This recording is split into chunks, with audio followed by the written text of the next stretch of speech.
Hey everyone, welcome to Season 2 of Google Workspace Recap, a tabGeeks network show. Each week, we take you through everything announced by Google Workspace, discussing the updates and doing some analysis.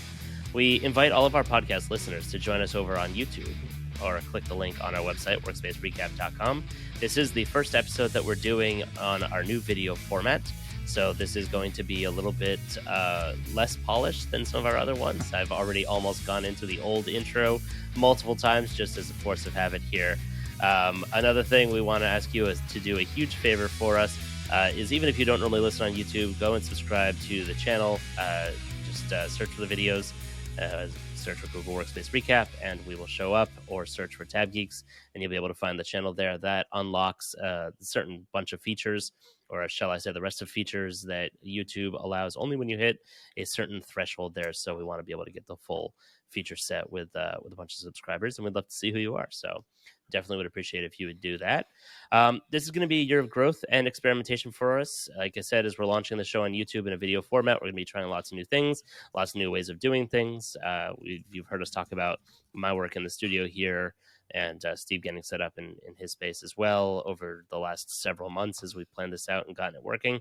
So the whole thing's a work in progress, including this opening, this intro. So expect some changes, and we're thrilled to have you along for the ride and can't wait to hear your input. So we also have a guest with us today, who is a little bit of a different episode since there were no updates this week. So first, I want to say Happy New Year and welcome to Steve and Christian. Welcome to the podcast. Well, it's not really a podcast anymore. It is a podcast.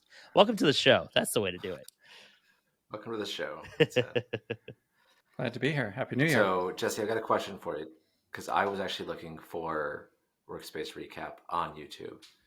Is it under Workspace Recap, or is it under tabGeeks? It'll be under tabGeeks in a playlist for Workspace Recap, but each of the videos will be tagged Workspace Recap. And all hail the unbelievably amazing algorithm that YouTube has. I have full faith that as soon as this video is uploaded, everyone will be able to find it.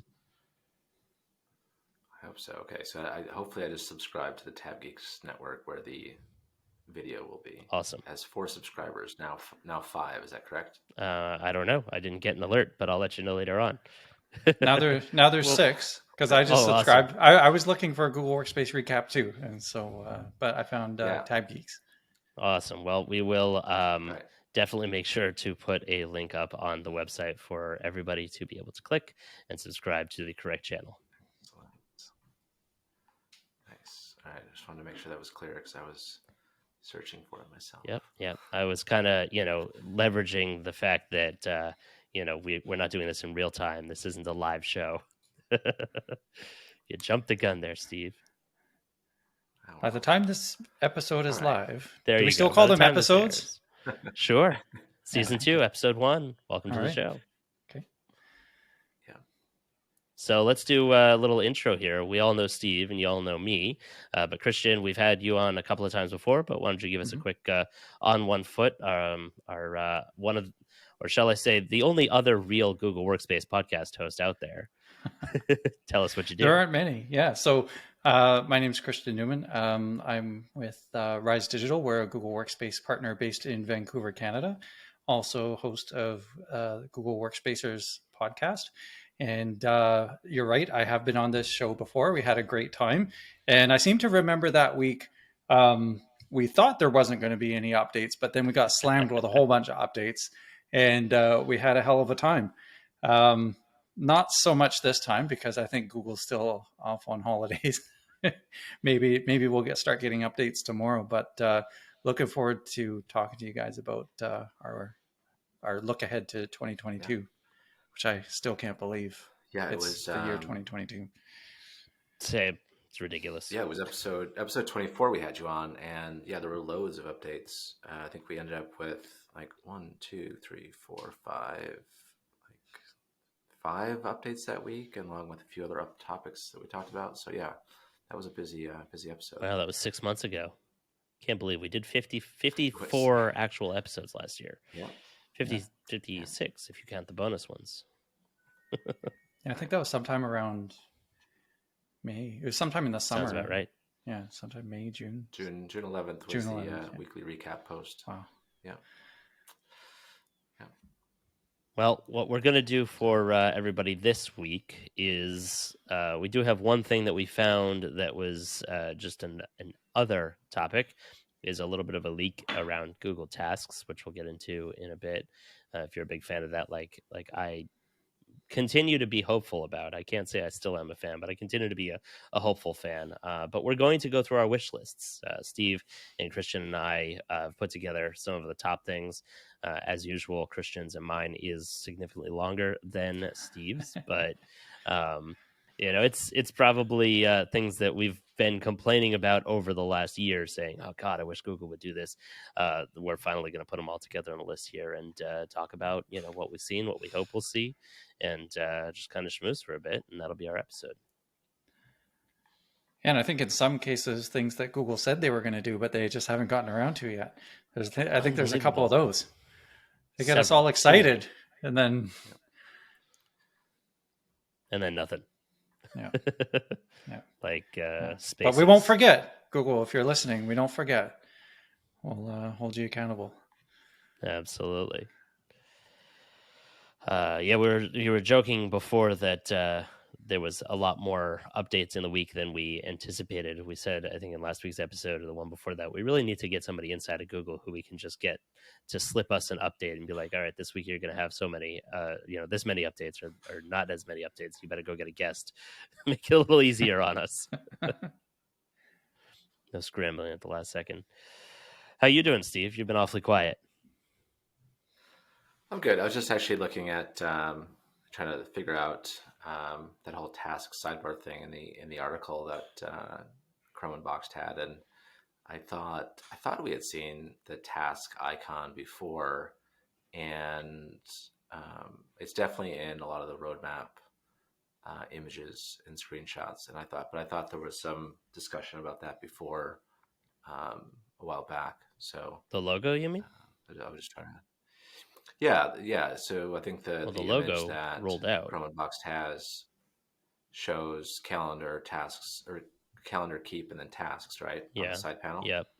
And I thought, so I was just trying to figure out. I thought that's been out for a while though, hasn't it? Well, that has, but did they say that in the article? That they dropped an image of the task sidebar in Google Workspace, but instead of looking how our customer looking at it, looks much different. Yeah, I thought the thing that they were showing here was the fact that you can collapse tasks and subtasks as well as have favorites menu now. I've seen the new logo rolled out. That happened almost immediately after the blog post. Yeah. Okay. I seem to recall Steve being a fan of the old logo. That's right. He was on Team Old Logo. I remember that. Hashtag. I am. Definitely. But yeah, this is the first. Still like the logo. This is the first I'm seeing the image with the I guess it's the starred or the favorites, favorite tasks. Yeah. Well, this isn't an official announcement either, so we are all speculating here. Yeah. No, this is just based on a Chrome Unboxed report, right? Mm-hmm. Yeah. Well, they pulled it out of a blog post, I believe. Well, it was 9 to 5 Google who first noticed it, apparently. But it was pulled out of a blog post, tools to help you tackle your New Year's resolution, which was just, hey, use Google Meet and Keep and all that jazz, and tasks to help keep yourself to it. But the screenshot that they have in there, 9 to 5 Google and Chrome Unboxed, were like, wait a minute, that does not look like what it normally looks like. And so that's what we're looking at. Well, when Google does their blog posts, they always have sample images, screenshots of what they're talking about in the blog post.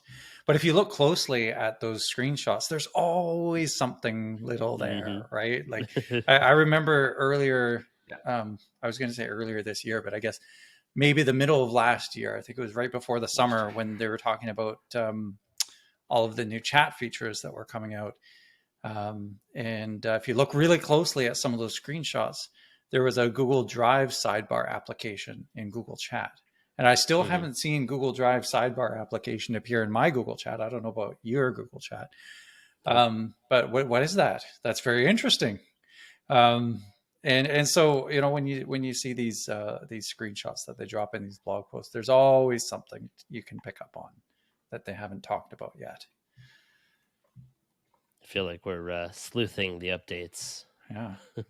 Go over it pixel by pixel. I'm telling you. Oh yeah. Yeah. But this screenshot here, I gather it's Google Slides.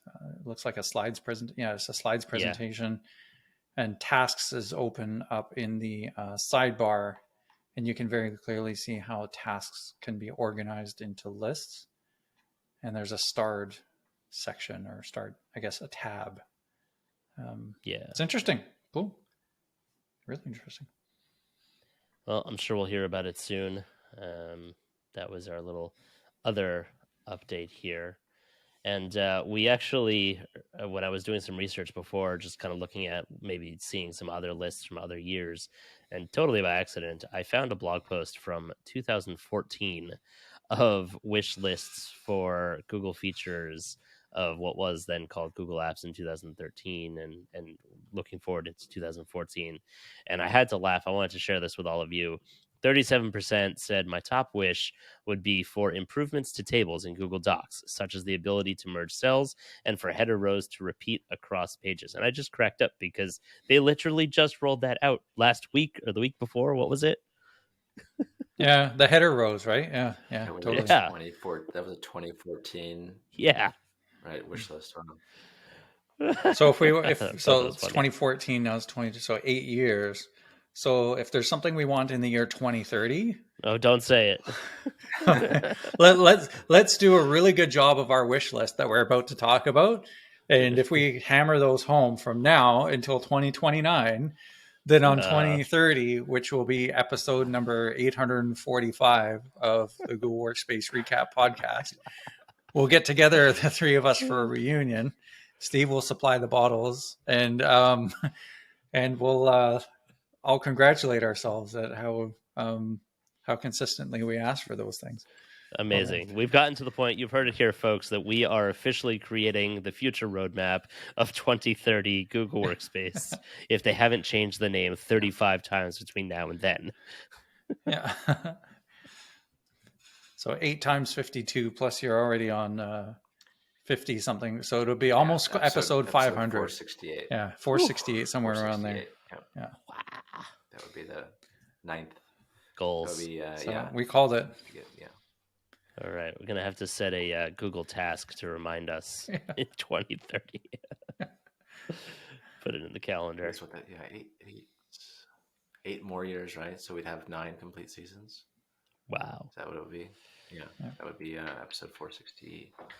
It'll be the first episode of the 10th Well, season. hopefully by that point, Google Next will go back to being in person. We can start covering it live as the official, coverage of Google Next. We were supposed to do it this year. We were so close, and then no, COVID. There's been a few conferences though this year in person. It hasn't everything hasn't completely shut down. So I think, Jesse, you were at an in-person conference, right, with some people. I was not. I was going to be. I did crash. The conference still went on though. This conference still. Yeah. So there was a conference. It was it was a digital, I don't know, what was it? A channel partners conference for ISPs and those groups and stuff. So I had been in town for work because I was visiting one of our properties that we're rebuilding the office. And so I was doing all of the groundwork for that, and taking pictures and getting some scans and stuff like that of the space, and using a really cool 3D imaging tool to create a virtual world of the office as it is currently, which is really cool. But anyway, I digress. I ended up crashing this conference, just meeting up with one of our vendors. But even that conference didn't have that many people, and it was in Vegas. And there was probably, 2,000, 3,000 people there tops. It wasn't like any of the mega shows. I do know that CES is supposed to be this week, or is currently now. And they had a whole mess load of publications drop off and say they were going to do it virtually. A whole lot of vendors dropped off and said they were going to do it virtually, including Google. And some of the analysts that I know have all basically said, no, we're probably not going to go. And they're actually going to be ending the show a day early, so doing more of a compressed show. And I know that there was was another conference. I'm trying to remember which one it was. That they were also it was B-side. Some of the security conferences, the cybersecurity conferences, have been delayed in kind of indefinitely as COVID continues to, I guess, make a massive resurgence here with Omicron. So, hopefully we'll get back to it at some point. Who knows? Have you been to B-Sides before? No, but I have seen a lot of chatter about it. I'm friends with a lot of people on Twitter that have presented or want to present or attend. Yeah, I've been to the London one a couple times. Much better than like most conferences I've ever been to. Yeah, really it seems good. like a great show. Yeah, very good. Yep. Yes, I'm not sure how well they are in other parts of other cities, other locations, but the London one is very good. Mm-hmm. Well, I'll have to try it at some point and let you know. Yeah, it usually coincides with local, like some of the big security conferences that are going on in town at the time. At least the London one is like that. There's like the, kind of the big industry leading security event, and they kind of coincide it with that. Cool. All right, shall we get into the wish list here? You read my mind. You want to go through yours first? Mine? Sure. Yeah, mine's pretty short, straight to the point. So I've got about, what do I have? I've got 5 on my list. Five ones here. Yep. I renumbered everyone's, so let's just renumber mine. Easier. So one thing I have is just easier app deployment for Windows management. So just making it easier for you to deploy Windows applications through the Windows device management. And I think there's some capabilities right now in there, and it'd just be good to kind of have a little bit more straightforward capabilities for that. Also, I would say in terms of Windows management would be, I'll add kind of a 6th one here, is BitLocker like key escrow service. So that kind of came up in a discussion that I had with some customers recently, talking about they're wanting to move away from Intune and a lot of their Microsoft environment and move over to Google Workspace. And one of the things was, well, how do we control the BitLocker key encryption, and how do Intune, for example, can escrow those keys, but currently the Google Workspace environment can't do that. So hopefully that is something that will come from the Windows management side of things. And then a lot of things around APIs. So just more, or I don't think there's any. So just having some admin console APIs available to us. And then in terms of more APIs, so more APIs for user settings on the core Google application. So always more APIs, really, by the way. There's never enough APIs. Right. Yeah. In general. Right.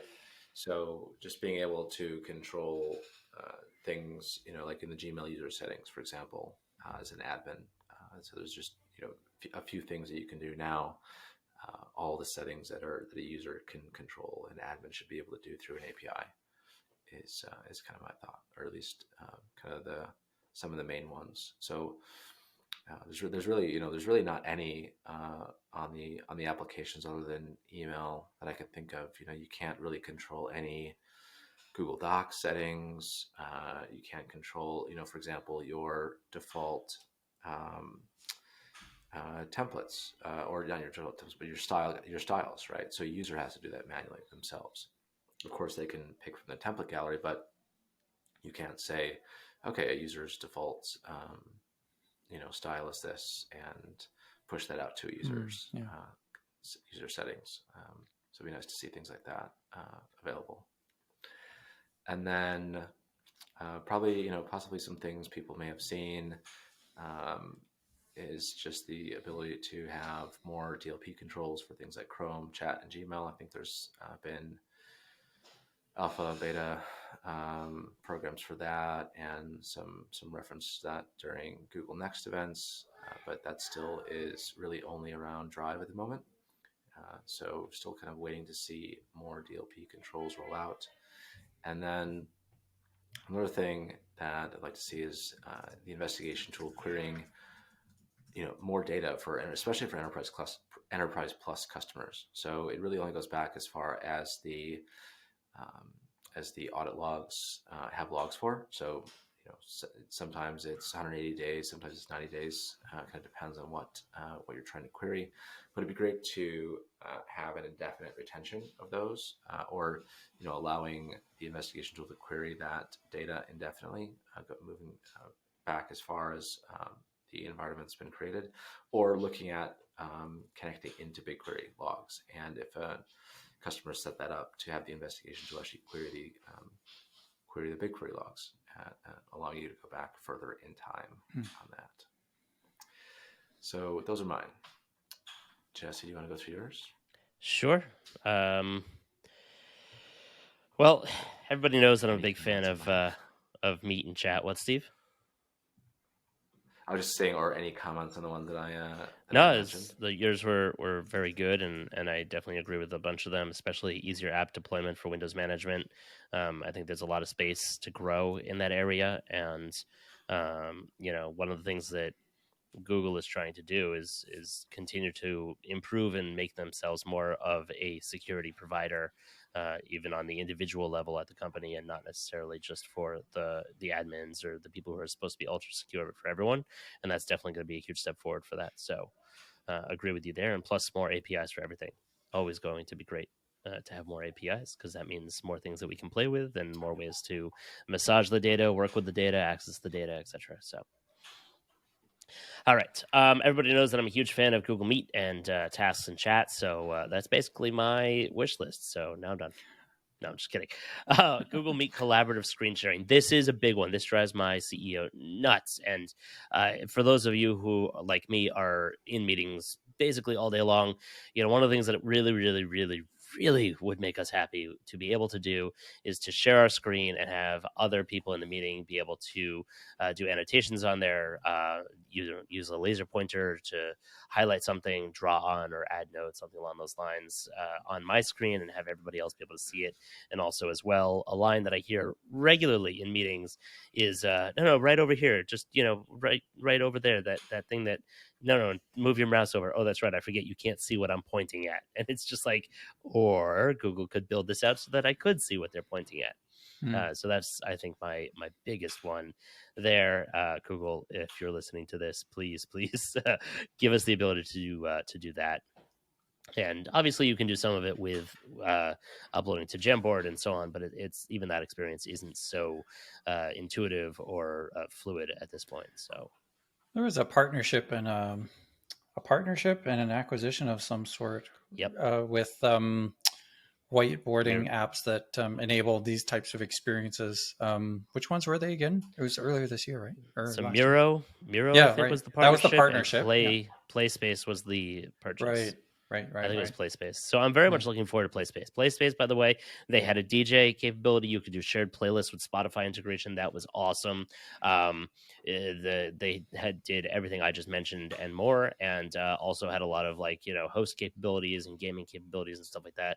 So team development and things. So if they would just bring the entirety of that platform into Meet, that would be awesome. And have just set that team loose, which I think is what they bought the company for, was an acqui-hire. So good point there. Also in Google Meet, two other things here is auto translation captions that actually work. So one of the things that I've talked about in the past on this show is we do our quarterly town hall, and we have probably 40% of our workforce are their first language is Spanish, and a decent number of them don't speak English all that well, especially when it's in a setting like a quarterly update or something like that. And so we bring a translator onto Zoom, and we do the meeting in Zoom. Two reasons. Number one, previously was required because I couldn't have more than a couple hundred people or more than 250 people in a Google Meet. Obviously, that now is being lifted with one of the later updates, but still not able to assign closed captions to an individual like I can in Zoom, and that person is a translator, stenographer, and so they type out the closed captions in Spanish.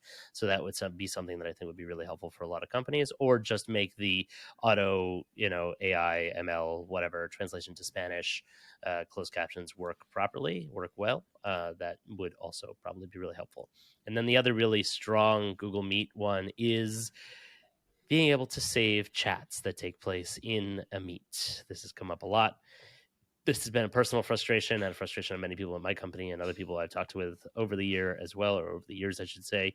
You're taking notes or posting things and links and whatnot in the chat box in the Google Meeting, in Meet, and it just disappears. It goes away. So, I mean, yes, if you're recording it, you can get transcriptions, but still, there should be a better way to do that. So definitely looking forward to have something it along those persist lines. as a group chat with everybody who attended or something like that.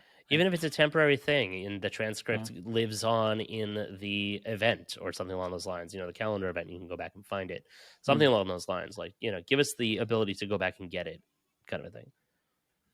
So I had some things relating to Google Meet on my list. Do you want me to wait and talk about this later? Or do you want me to talk about the Meet ones now? We can jump in and out. Go for it. So Google, please give us 1080p why did I think of this one? in Google Meet. Oh my gosh, please. Yes. 720 doesn't cut it anymore in 2022. 4K, I understand, is too much to ask, but 1080, come on. Yes, yeah, 1080p should be doable. If you can raise the bar to 500 participants, you can probably raise the bar to 1080p. Is just what I'm thinking. I'd love to see that. I really, really would. I would love to see a sidebar in Google Meet, right? So that I can have keep and tasks and maybe calendar. Probably Steve, those three would be the most important. I thought we'd seen a screenshot of or something.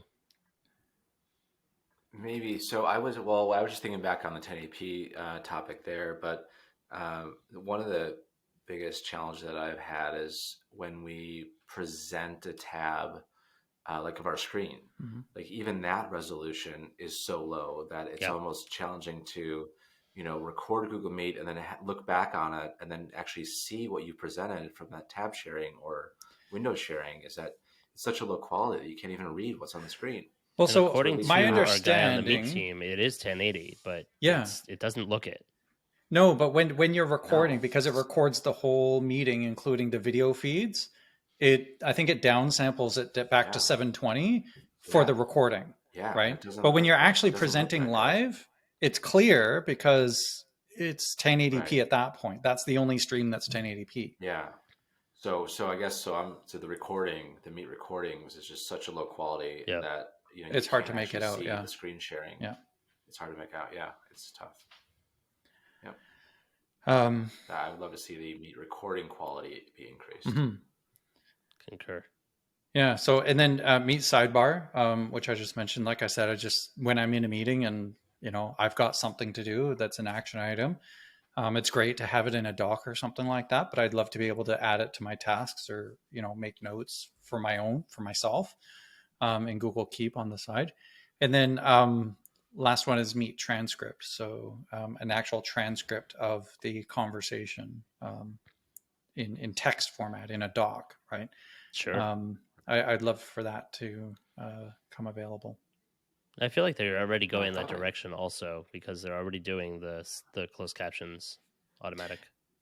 The transcript's been talked about here and there, I think. But haven't quite. And I actually did meet a couple of users who had it temporarily available on their domain for a while. Those are edu domains, I think.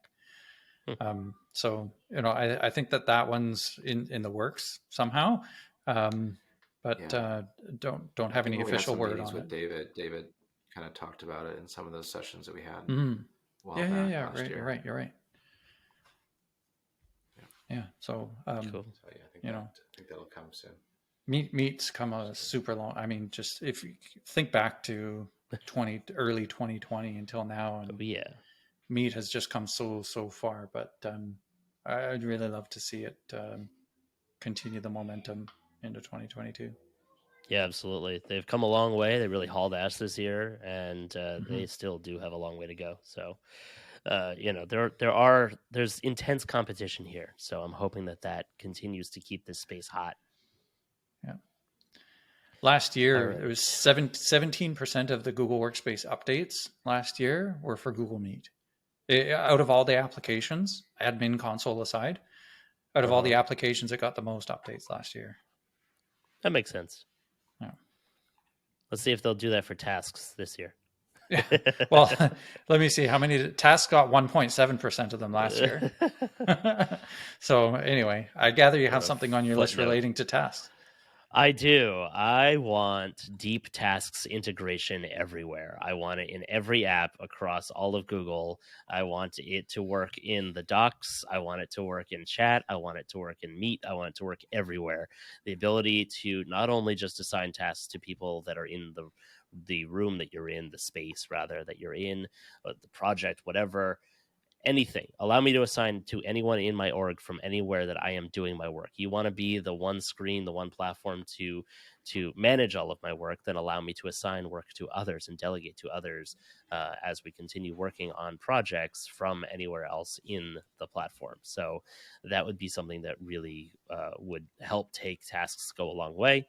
And as I've said in previous episodes here, is that I've tried to use Google Tasks exclusively. And quite frankly, we found that the team wasn't really getting very much work done because they didn't see the tasks, or they didn't realize it was in a doc and it wasn't assigned to them or tagged to them or whatnot. So we've actually gone back to using Asana. I hate to say it, but yeah, if Google were to basically build that out and give us the ability to do that and refine, as we were saying before, they're already looks like they're doing a little bit more in the sidebar there, but maybe an individual dedicated app in the browser for tasks, just make that experience better across the board, then I think you'll have a much greater adoption there. So fingers crossed.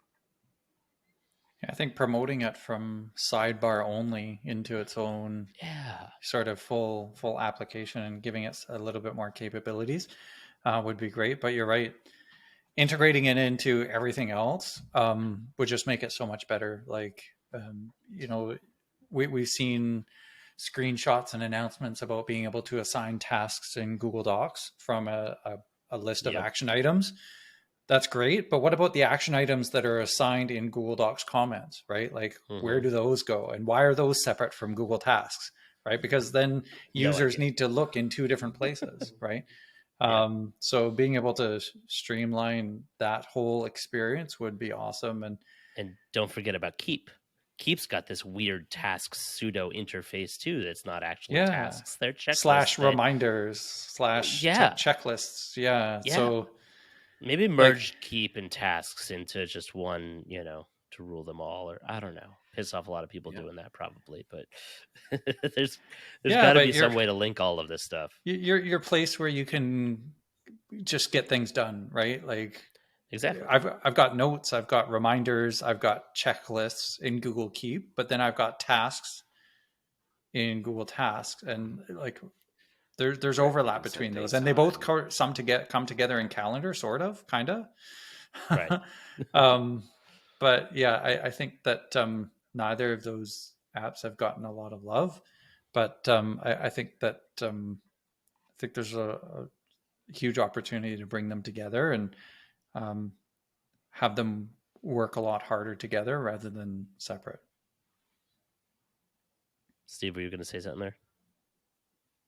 Nope. No? What about being able to assign tasks to people outside your organization? Like right now you can, if you're both members of a chat space, you can assign them to people outside your organization. Presumably when they enable it in Google Docs, you'll be able to assign it to anybody who is a collaborator in that Google Doc, even if they're outside your organization.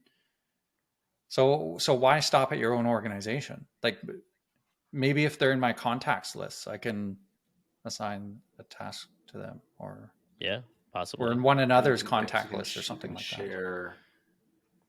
You can share, keep lists right now externally. Yeah, totally. So those has same permissions as like a normal Google Doc. You can add people onto those. I can't help but think that's just another thing that vendors that I don't work with are going to try to get on in my calendar or in my DMs or in my inbox. Now they're going to be assigning me tasks. Oh, check out this new thing that we're promoting. Go away. Well, before they could share a Google Doc with you, right? And then it would be in your shared with me, but now you can block them, right? They're creative. Got to give them credit. Yeah. Right. Yeah, I haven't seen anyone share a doc with you. No, I haven't gotten anything with that recently. No, like that way. Used to. No. Now it's calendar events. That's the big one for me. Yeah. Oh, just drop some time on your calendar if you're available to hop on. It's in an hour, you schmuck. Yeah. Oh, Lord. All right. Some of the things that I wrote here are the just really rolling out the already announced features. The Gmail redesign, which for some reason is taking an ungodly amount of time to get rolled out to everybody. We are playing with it in the alpha, but it's not even beta yet. Like, come on, Google, get with it. Smart Canvas. How long ago did they announce that? And as Christian was saying before, and Steve, I think you were also mentioning this, is they've announced these things already. Like, just, we want to see them roll out already. And I think that that's a little bit of the maybe the frustration around some of these features as well, is that we're planning to be able to use them and maybe delaying going to other products because of that coming, but then it's 6 months to a year before we see it. Yeah, well, this was brought up the other week on the Better IT event, the SaaS Ops event, where I think it was the week that Better Cloud was there, and one of the PMs from Better Cloud was asking about what's people's perception around seeing new features that don't really have a concrete date, that are kind of this directional kind of nomenclature attached to them. And of course, everyone with Better Cloud brought up the shared drive support, right? Being able to support shared drives, which has been 4 years now that they've said, oh yeah, we want to support that, we want to create a feature for that, but we haven't done it yet. And I think when you put something like that on your roadmap and say, hey, this is directional, you have to know that it's going to happen within some reasonable amount of time, or you have to within some amount of time thereafter say it's not going to happen now. We don't have any, it's changed. We've decided not to move forward with that. And keeping it directional for 4 years just isn't something you should be doing, or keeping it directional, or keeping it, so, oh yeah, we're working on it still, for 4 years or 3 years or whatever it is. It's just, either commit to it or don't, and say it's not going to happen. Yeah, I agree.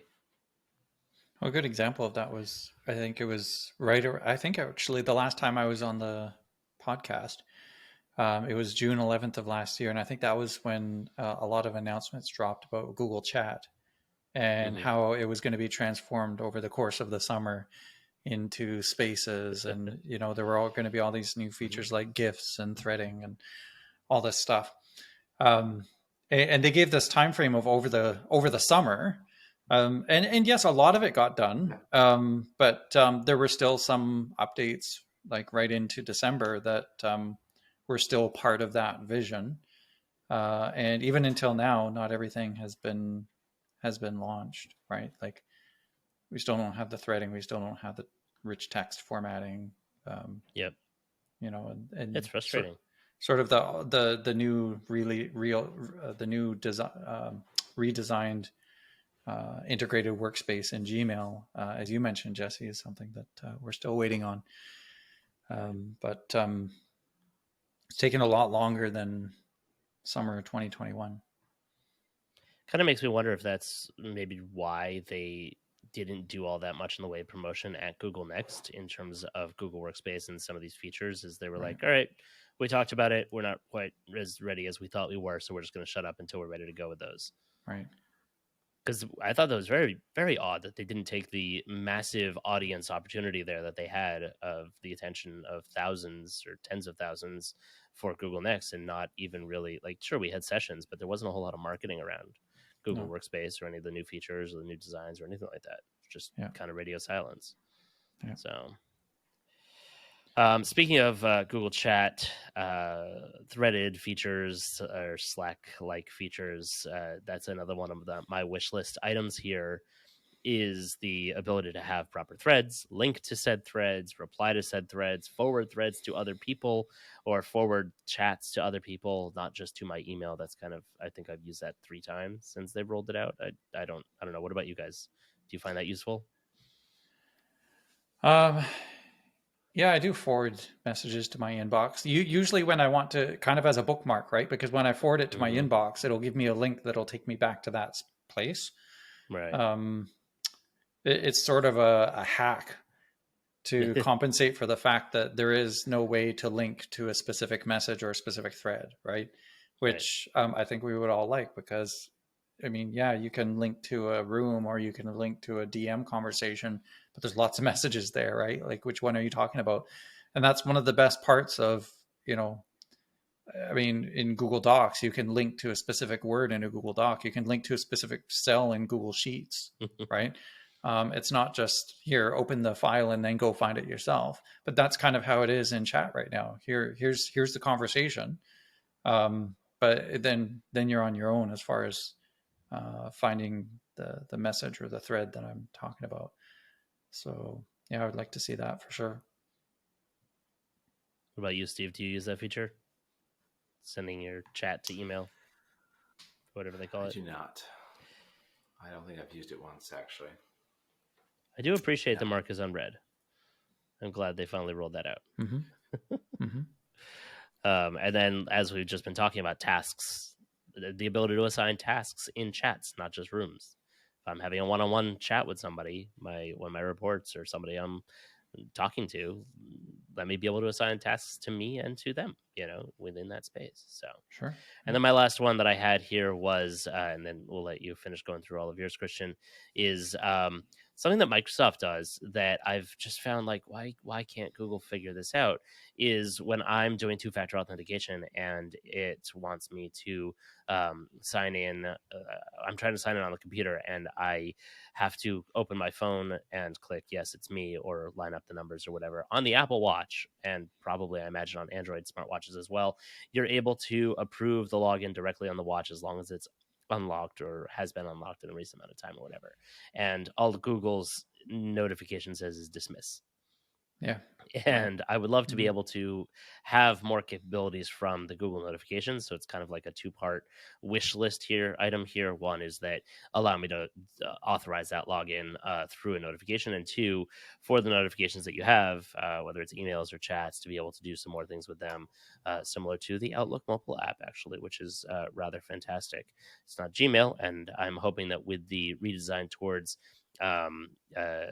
iOS's design language and away from trying to just be material everywhere, which they announced, I don't know, a month ago or so. Maybe we'll get a better overall Google iOS chat design. So that's the end of mine.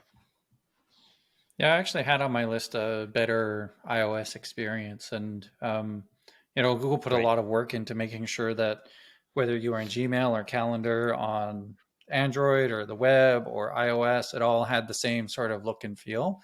But I mean, it sort of sells the user experience short, in the sense that iOS has some capabilities that those other platforms don't have, right?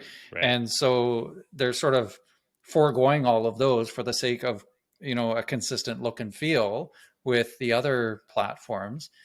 Whereas they could be taking advantage of those functionality, like the ability to tap and hold on a Gmail conversation to get a pop-up, a pop-up that previews it, right? I can do that in Instagram. I can do that in, the Apple Mail app, right? Why can't I do that in the Gmail app if I just want to take a peek at the conversation without actually opening it and then having to navigate back, right? Right. So there's a whole bunch of things in the iOS user experience that they could be doing better. And your example about the two-step verification sign in is just another one to add to the list for sure. I had some other things about chat in there. They rolled out custom status earlier this year, where you could set a status with, its own little emoji, and you can enter the text of what your status is, whether you're commuting or on vacation or at the gym or whatever. But those are only visible from within my organization. I would love for that to be extended beyond my organization, because I do work with a lot of people who are clients and people who are Googlers who work at Google itself. And I would love to be able to have them have visibility into my context, right? And am I available to assist them at any given point? And making my custom chat status visible outside my organization would be a huge step in that direction.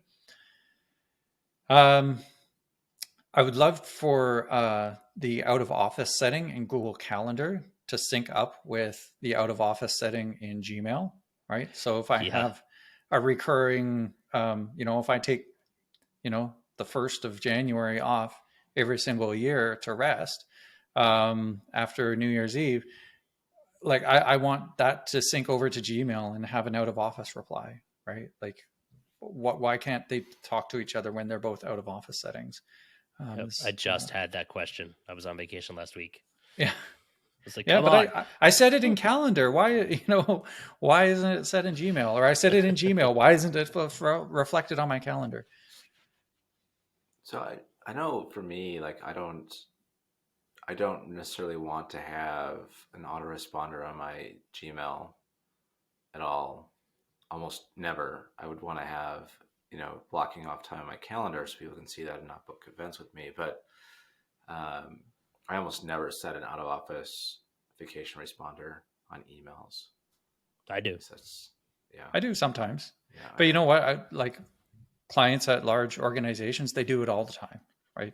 Mm-hmm. I'm out of office today. Contact so and so if you need immediate assistance, right? Something like that. Right. And to bring those two out of office settings together, I think would be great. Or at least give the option. Like you should have when you're creating the event in calendar saying you'll be out of office, say, oh, and here's my out of office message, and here's who you should send it to, contacts or only, internal versus external, etc. But totally. have that in the specific event for out of office, event. Well, when you set an out of office in calendar, you can set a decline message, right? Because it'll automatically decline meeting requests, and you can say, "Hey, I'm out of office because I'm celebrating the new year." Mm-hmm. Right? Contact Steve for assistance. So yeah, I would love to see those two brought together. Got another Gmail one. I need to see a better shared / collaborative inbox experience. Yes, because there's two ways that you can go about this. When you have an inbox or an email address that multiple people use, like support at domain.com as an example, right? Mm-hmm. Or help at abccompany.com. There's two ways you can do this. You can have a group's collaborative inbox, right? Where you set up a group and people in your organization become members of that group, and then they can collaborate on those emails. They can assign them to one another. They can mark them as complete, et cetera, et cetera. Sort of. And there's no cost for that, right? You don't have to pay for licenses for it. Or you could pay for an entire Google Workspace license, just for the sake of getting access to an email address and a sort of traditional Gmail inbox that multiple people can be delegated access to, right? And you can all jump into that mailbox and deal with the messages that way. And in there, you can kind of sort of assign them to one another. You kind of using labels, you can fake it. And, so neither of them are a great experience. And I find that so many organizations or so many use cases, one or the other of those work okay for many use cases, but there's so many use cases that fall in this valley of despair that exists between those two experiences that I think just needs to be solved for. And back in 2019, I don't know if you've seen this video, but back in 2019, I think it was at Next, there was a presentation by a product manager who was talking about how Google is going to solve for this collaborative inbox experience, right? But it still hasn't happened. We've seen some of the groundwork laid for it. For example, last year, I think it was in 2021, they increased the delegation limit for Gmail inboxes from 25 maximum to 1,000 maximum. Right. So there are some things being done that would have to be done in order to fulfill that experience that was talked about back in 2019. But there's still so much more to do there, I think. So what do you guys think about that one? Yeah, I actually had that in my list, and I Well, totally forgot to mention it. Is just basically a basic help desk. I'm literally paying for another product for a bunch of people to be on a collaborative inbox because Google's is not really there. and that was actually just discussed today on Mac Admins. So people were asking, Oh yeah, Chris Daw actually, he's one of the co-founders of the Mac Admins in Seattle. He was asking, does anyone have a good compare and contrast summary of delegated inboxes versus collaborative inbox via groups? And there's a lot of discussion around, of course, the pros and cons of how groups function and how delegated inboxes function and what you can and can't do in each one, and getting more feature parity between those two, especially in the groups.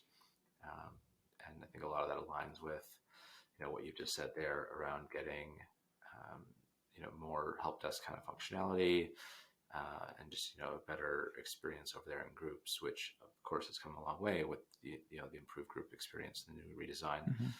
But there's still quite a few things that you can't do with a collaborative inbox through groups. You have to use a delegated inbox to do certain things like automation of labeling and filtering, those kind of things. You just can't do in groups as well as you can with an actual inbox. And then when you go to a delegated inbox, you lose the mobile experience too. And right now, when we're in this hybrid work environment, right? Like you can't access it on a delegated inbox from a mobile device, period. Right. And that's one place where groups works a little bit better is in the mobile experience. It's just neither of them. There's this big valley of despair between the two. And it needs to, right? So there's a lot of work that needs to be done there for sure. Good one. Let me see what else do I have here. So I did talk about some of the smart canvas stuff. I'd love to see pageless Google Docs come to fruition, because like the last time I printed something was like 2016. Well, here was one that I was just reading just before we kind of got on, was a Reddit post around multi-page view. So more of like seeing 3 pages side by side. So one page, page 1, 2, 3, all on one view on like widescreen monitors. So right now you can only see the first page, and you just have all this big white space all over the place. When you have a 27-inch widescreen monitor. You can't view 3 pages all, you can't view page 1, 2, 3. No, left to right. No. Scrolls top to bottom, right? Word can do it. Top to bottom, because that's it. Yeah. That was the point. That was the whole point of this article, right? So it was being able to have, multi-page view across the screen, horizontally. Yeah, for sure. Instead of just being able to scroll 1 page at a time. I think pageless is meant to take that even one step further by not necessarily binding you to like an 8.5-inch wide page that you can replicate 3 times across the screen, but actually just making the entire canvas as big, whatever shape you want to make your window, that is your canvas for your document, right? And there's no such thing as pages either going left to right or top to bottom.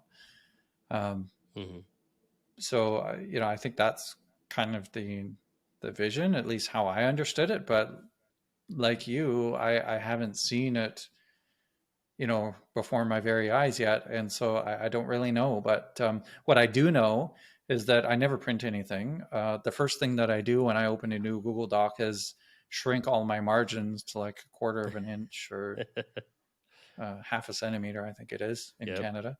You should set your defaults. Set your defaults to this. You don't have to do that every time. Yeah, and if I had an admin API to set those defaults, I could make sure I do it for every single user, right? Right. Yes. Yeah. And set their default font while I'm at it. Nice. But so I would just love to see some more of those smart canvas. Smart canvas is here. I talked about it in my top 21 updates of 2021. And Smart Canvas was the one that I was most excited about, not because everything has come to fruition yet, but because I think the possibilities are just so huge in terms of what it can do. And we've seen some of that already, like, the the smart chips embedded in Google Docs, and we know that there's so much more coming, like emoji reactions and voting tables and pageless format and things like that. I wanted to go faster, right? Because this past paper-based paradigm, it's in the past. It's done. Like we don't print things anymore. So why should we be bound to that paradigm, right? Yeah, for sure.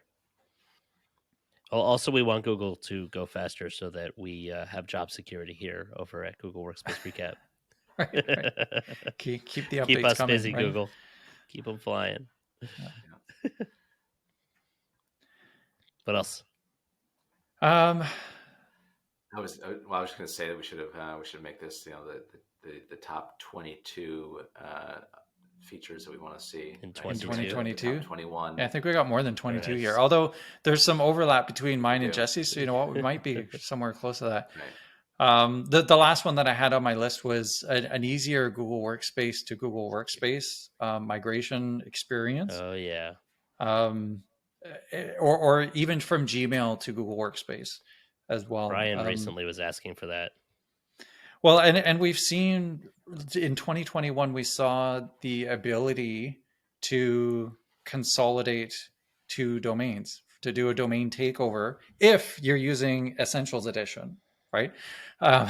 So the functionality exists to take two Google Workspace tenants and combine them into one. Right now, it's limited to Essentials, but I need to see that expanded, please. Yeah.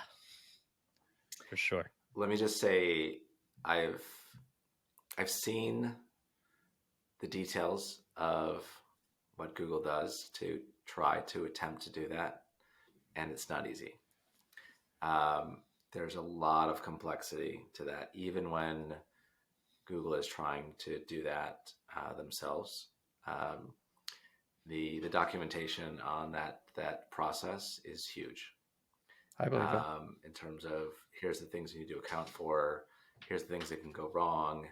A lot of things are a lot easier when you do that. When Google says, hey, I'm going to take this environment and move it into this new customer. But there's also a lot of complexity. You still need a partner to essentially help manage that process, even when Google does try to make it a lot easier. In certain cases. So it's not, I don't ever foresee that being a simple process, unfortunately, but there are ways to make it slightly less painful, but still there's a lot of things that you need to account for on that process. Yeah. So, but hopefully that can be a little bit easier, with, maybe just some reporting on, here's all the caveats to what will happen, especially like even with Google Voice, like if you have Google Voice on one of your domains, you want to move over, that just doesn't work very easily, because it's a whole separate thing. So where'd that phone number go? A lot of complex things. Yeah. Right. Where'd that vault retention history go? My God, I can't imagine. Right. It's insane.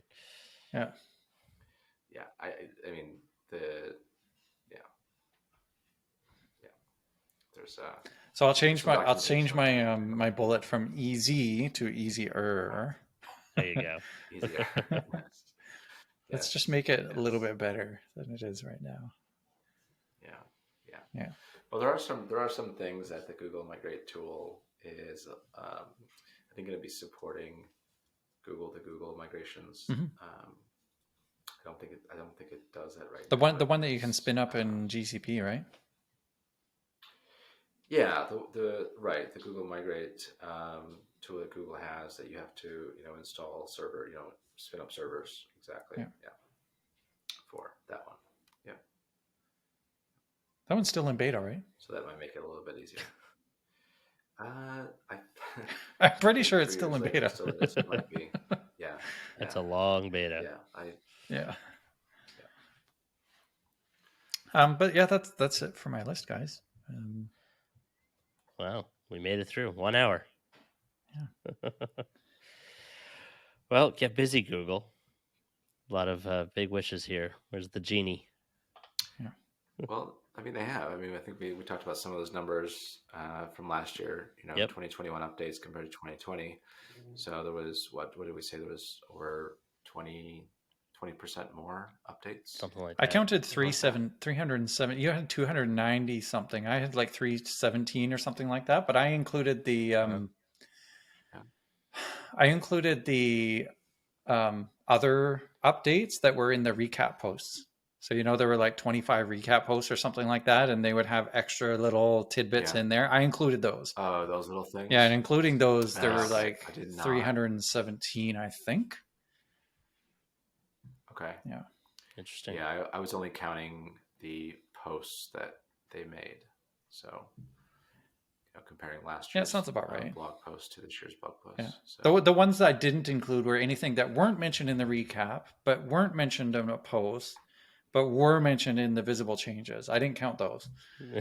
I'm sure there were a few of those too.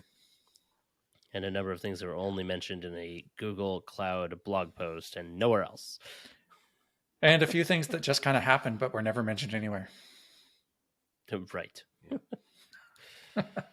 Gotta love it. All right. Well, this is our first video episode. It's actually interesting. I have to keep thinking to myself, like, nobody can see us, or only some people who look at us on YouTube can see us. All of our regular listeners are still on Apple Podcasts or Google Podcasts or Spotify or whatever. So it's like, don't show things visually. Think about how to describe it to everybody. So, like I said at the top of the episode here, it's going to be some experimentation, learning how best to do this. But I think this went well. Thanks for making me a part of it, guys. Yeah, my pleasure. I didn't rewrite the outro, but I guess that's all for this week. And send us your questions and comments on Twitter at Workspace Recap and on our website, workspacerecap.com. Like I said at the top of the episode here, head on over to the tabGeeks YouTube channel and hit subscribe. That way we're going to be able to get all of the features, and you'll be able to see all the videos we put out, not only for this wonderful show, but also my other show, which is Supporting IT Support, which, little sneak preview here, I am going to be changing the name on that, so stay tuned very soon so that we can kind of expand the scope of that show a little bit and have a little bit more fun with it, especially as it moves into a video format. And as I've been promising for a little while, we are getting ready to launch our SaaS discussion podcast called SaaS Showdown with some two new superstars from the community who are absolute experts in the space and a ton of fun to hang out with. So keep your ears and eyes and ears open for that, and possibly a new disaster technology show that I'm working on as well. So all good things coming. So have a great week, and we'll see you next time on Workspace Recap.